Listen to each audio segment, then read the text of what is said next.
है। एग्जीक्यूटिव का मामला कैसे हो सकता है करेंसी का? भाई साहब पूछना तो चाहिए 4 लोगों से, एक आदमी, कल को तो कोई भी आ जाएगा वो भी ये तय कर देगा। भाई साहब आज तक दुनिया में जितने भी डिमोनेटाइजेशन हुए अलग अलग देशों में, चाहे वो नाइजीरिया हो, चाहे वो जायरे हो, चाहे अर्जेंटीना हो, चाहे यूएसएसआर सोवियत संघ हो, चाहे घाना हो, मैं कहता हूं कोई देश हो, म्यांमार हो, उन सभी देशों में ज्यादातर लोगों ने जो भी डिमोनेटाइजेशन किया है वो ज्यादातर मिलिट्री रूल थे। मिलिट्री रूल, यहां तो एक चुना हुआ प्रधानमंत्री है, देश की 1.25 अरब आबादी ने उसको वोट दिया है, चाहे कैसे भी दिया हो, कितने ही % दिया हो, लेकिन उसको वोट दिया है और वो चुन के गया है। एक चुने हुए एक प्रधानमंत्री ने एकदम बिल्कुल रेत दिया, बिना पूछे, बिना कुछ आर्ग्यूमेंट किए हुए, दिखाने के नाम पे मैं उन आतंकवादियों को पकड़ूंगा जिनके यहाँ 2 दिन बाद ही 2,000 के नोट मिल रहे हैं।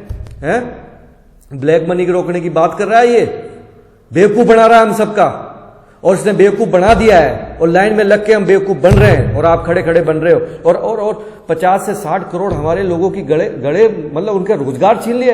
अरे भाई आज तक कांग्रेस ने घोटाले किए थे, मान गए, उसने CWG किया, 2G किया, कोयला स्कैम किया, 2G किया, मतलब कि हिसाब नहीं है जो उसने किया होगा, जमीन रॉबर्ट वाड्रा कर गया होगा, मान गए।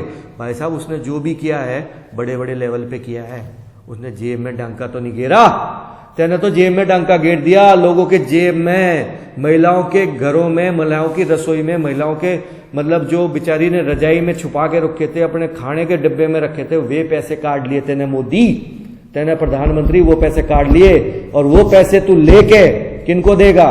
मान लिया बड़े बड़े लोगों को देगा ब्याज पे, मुझे पता है, हमें पता है, तू हमें ब्याज पे नहीं देगा, हमें तू दिखाएगा कि कम हो गया है ब्याज, ये ले लो, क्योंकि हम ब्याज ले भी लेंगे ना, चला नहीं पाएंगे उस बिजनेस को, क्योंकि तेरे सामने मल्टीनेशनल कंपनियां हैं। मुझे एक बात बता दे, 4 दिन पहले बिल गेट्स का यहाँ इंडिया में आने का क्या कारण था?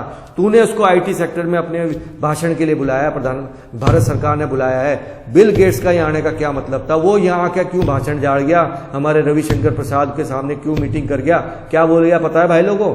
वो कहता है E-मार्केटिंग वाला मैं कर दूंगा मदद आपकी, है E-एग्रीकल्चर में हेल्थ में मदद कर दूंगा, E-हेल्थ में मैं मदद कर दूंगा, मदद।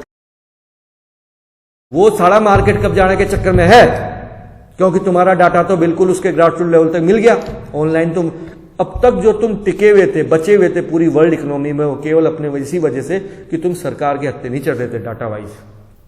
अब तुम चढ़ गए, तो बिल गेट्स भाई साहब जो वहां अमेरिका में बैठा है, कहीं भी बैठा, बिल गेट्स ले लो, वॉलमार्ट ले लो, टेस्को ले लो, मतलब कोई मल्टीनेशनल कंपनी ले लो, उसको ऑन डाटा तुम मिल गए हो।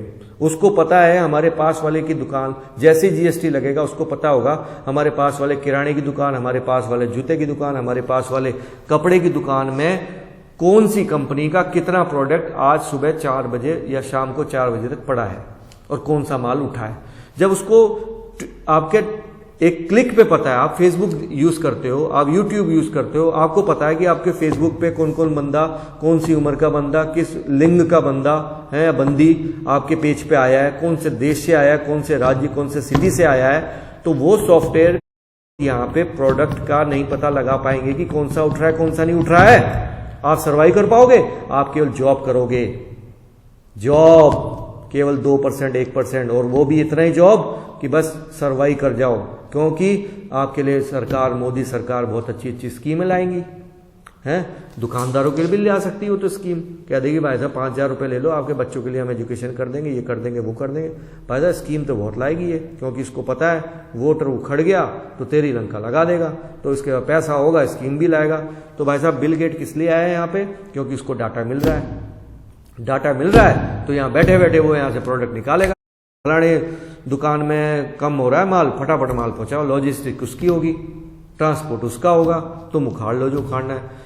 तो होगा क्या, जो बिजनेस से, जिस इकोनॉमी से, जिस 1,000 करोड़ से, जिस 40% की GDP से, जिसमें 13 करोड़ मजदूर और तकरीबन इतने ही किसान लगे हुए थे, उस इकोनॉमी को, जिसमें 50 से 60 करोड़ लोग लगे हुए थे, उस इकोनॉमी को खाएंगे 4 से 5 लाख लोग, मोदी के खास लोग। बाबा रामदेव योगा करता करता टिक्की बनाने लग गया है, साबुन की टिक्की बेच रहा है, टूथपेस्ट बेच रहा है, मैगी बेच रहा है, घी बेच रहा है, अब को जीन्स भी बेचेगा। वो भाई साहब क्या कौन कर रहा है? ये पहले कौन करते थे ये लोग काम? मल्टीनेशनल करती थी होंगी, जो 2-4 करती होंगी, छोटे मोटे भी तो करते थे, उनका मार्केट भी तो खा गया वो है। भाई साहब ये मैं वही बता रहा हूं कि आप लोगों का बिजनेस जो 50-60 करोड़ रुपए का बिजनेस है, सॉरी 50-60 करोड़ लोगों का बिजनेस है, वो 4 लोगों के हाथ में चला जाएगा। आप जो पहले सोचते थे ना कि मैं आज यहां बैठा हूं, कल को मेरी बड़ी दुकान होगी, मेरा बड़ी फैक्ट्री होगी, बड़ा मैं कुछ भी सोचता था, मैं कुछ भी कर सकता था, भाई साहब वो पॉसिबल नहीं है पहली बात तो। और जो आपका बिजनेस था वो तो सब बड़े ले गए, वे ले जाएंगे। चलो आप कहोगे लेगे क्या फर्क पड़ गया, हमें तो सरकार देगी, भत्ता देगी और मरने देगी नहीं। तो वही वाली हालत है जो किसान और मजदूर की हालत है ना, 2-2 रुपए के लिए भटके है, उसके बीड़ी का बंडल नहीं मिलता उसके दौरे। तो भाई वो जो उद्यमी है, मिडिल क्लास है, आपका होने वाला है, अब ये मेरे से लिखवा लो।